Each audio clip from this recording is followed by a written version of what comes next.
Checking out the new XE13 powertrain package was the hook that got me down to Volvo headquarters in Greensboro, North Carolina.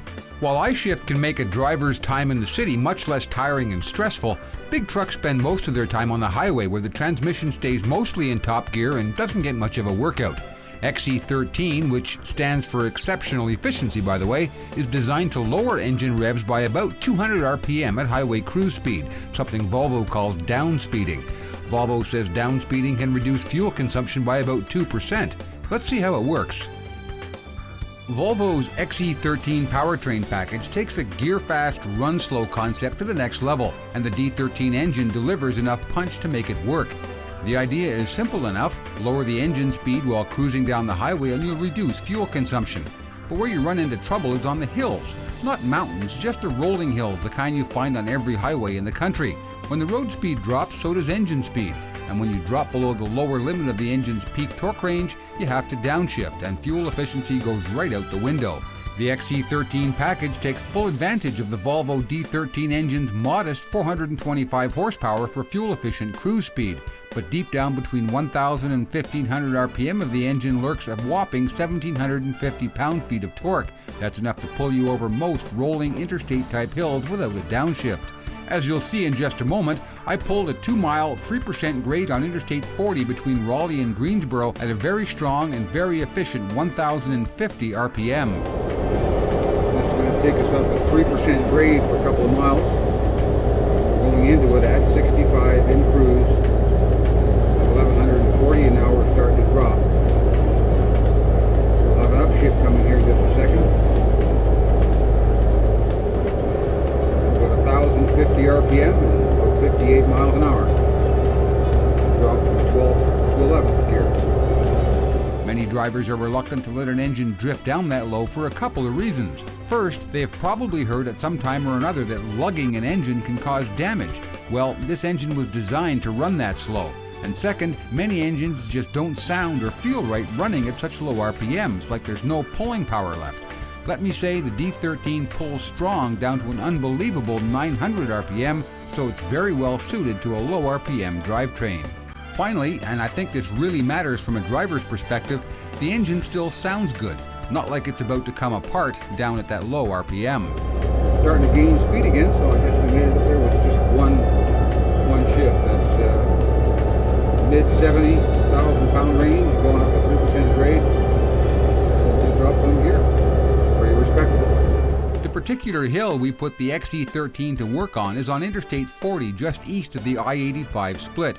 It's about 2 miles long and maybe a 3% grade at the steepest point. I made 2 loops around the hill, so I had 4 chances to see the XE13 do its stuff.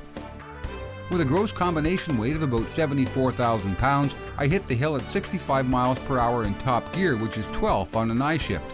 We were doing 1,140 RPM at 65 miles per hour with the cruise control on, so the engine and transmission were doing all the thinking on the first loop. So they were at 1,100 now, 62 mile an hour. She's still pulling along pretty good. 58 mile an hour. She's holding her own just about 1,000 RPM. There's 1,000 RPM. It makes a downshift. We've lugged all the way down to 1,000 before it initiated that downshift. Now she's back up to about 1,200 at 55 miles an hour, and it's going to pull this hill with no problem. With cruise on, I had pulled about 3/4 of the way up the hill in top gear. We had drifted down to about 58 miles per hour and 1,000 RPM before it grabbed 11th gear. From where we were on the hill, I was thinking that I might be able to feather the throttle pedal and coax the truck over the top without downshifting in manual mode. When coming back around on the first loop, the engine again got down to 1,000 RPM before downshifting. That, I figured, was the programmed lower limit of the engine's power band. Climbing this grade here, maybe 2% or so, 60 mile an hour, 1,125 RPM. I've got my foot in this, we're not on cruise right now. But it's pulling along just fine at 1,000 RPM. Listen to the engine, there's no rumbling or vibrating or shaking. It sounds really solid, even down to 1,000 RPM.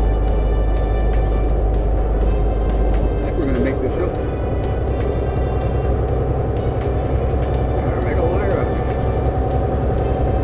On the second loop, I left the cruise control off and worked the throttle pedal myself. It felt great as we passed through 1,000 RPM without dropping a gear. 975 at 52 miles per hour, 950 at 50 miles per hour. My smile got bigger as we neared the crest of the hill, but my bubble burst at 900 RPM. That's quite remarkable for a 13-liter engine, but so is 1,750 pound-feet of torque from a relatively small power plant. Okay, we'll try it here. I'm easing down again now, close to 1,000 RPM. We're at 1,050, 1,025. We're at 1,000. I'm going to back off the throttle rather than giving her more. See if I can keep it in this gear right over the top. We're 975 right now, still holding 52 mile an hour. 900, that was it. 900 was about as low as we could go with it. But that's still pretty remarkable. Lots of torque down there too. That's in fact where all the torque is. Down 1100, 2000, 1100. I've long been an advocate of low RPM operation. Intuitively, I knew it saved fuel, but it's also less noisy. I was quite excited when I first learned about this low RPM XE13 powertrain option, and I think other drivers will be comfortable with it too, mostly because of the way the engine pulls and sounds down at 1,000 RPM. And by the way, if you haven't already, check out part 1 of this test drive, I-Shift in the City. I think you'll find it quite interesting. That's it from Greensboro. I'm Jim Park. Till next time, keep your revs down.